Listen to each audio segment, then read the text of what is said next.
When I'm connecting with her and the way that she died, she keeps telling me she didn't even know what she was doing. I knew it.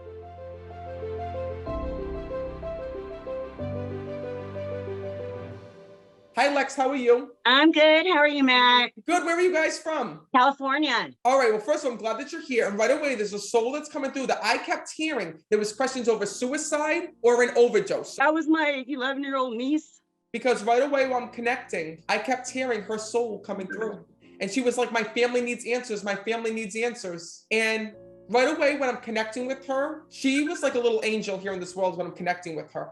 And she says to me, Matt, my family calls me their angel, she says to me. She first of all wants to thank you for the poem that you have for her. She keeps telling about the poem. This is like, when it happened, a bunch of lyrics and it became like a poem.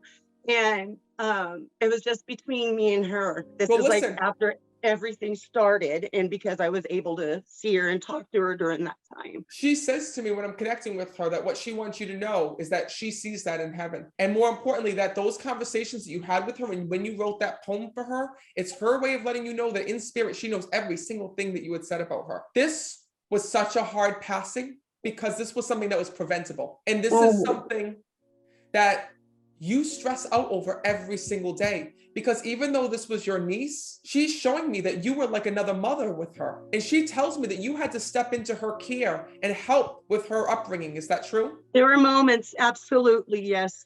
So listen, know that she's telling me that she's watching over you just as she is her family. And she says to me, Matt, she goes, I want her to know one thing. She says, I want to let her know that I knew the way that my family had loved me, because she's bringing that up. But unfortunately, I also see that there were other issues that she was dealing with here in this world. And unfortunately, the one thing that she's showing me, which is so hard, but I got to tell you the truth, is I keep seeing children making fun of her here in this world. Yeah, she had it a bit hard growing up. So there's so much to the story. Like I could be here all day. I could do, right. I could do an hour reading just on this, because this girl, even though she only lived to be, 11 years old, or however old you said, I got to tell you, she shows me all these chapters of her life when I'm connecting with her. And she's saying to me, Matt, she says, she goes, she's talking about her mom and dad always having issues here in this world. And because of that, she says to me that she never got to be a child when she was here. So she, first of all, wants to thank you and the rest of the family for the way that you tried to go and shelter her away from that, for the way that you tried to go and kind of hold up a curtain so she didn't have to see all of these things. She says, but Matt, she goes, even though everyone tried to help me to live a normal life, she goes,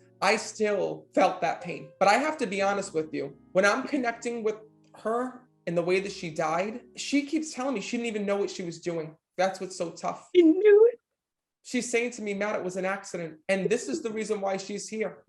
As painful as this is, she's here because she wants to tell you the truth. Oh, God, thank you so. And she said to me, Matt, she says, do you know that she said that my aunt said that if I know the truth, I can finally move on. I can finally feel some peace. And that's why she's stepping forward right here and right now. Oh, I love her so much. But the tough part is they found things in her system. She's showing me when I'm connecting with her that things were left out. She took things that were left out. Yes. Oh my God, yes. Oh, I got you. Everywhere, yes, right in front of her.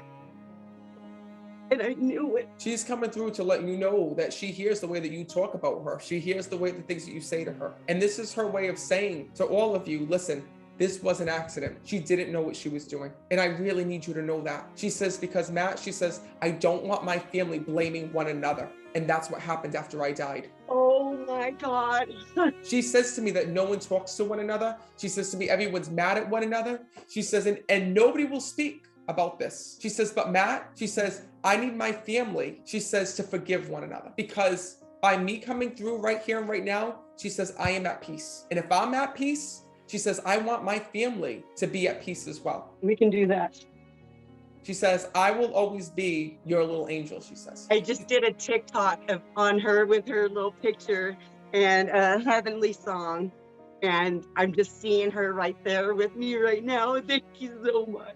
You're so welcome. Know that the one thing that she wants to let you know is that the connection with her doesn't end here, that she will be guiding you every single day.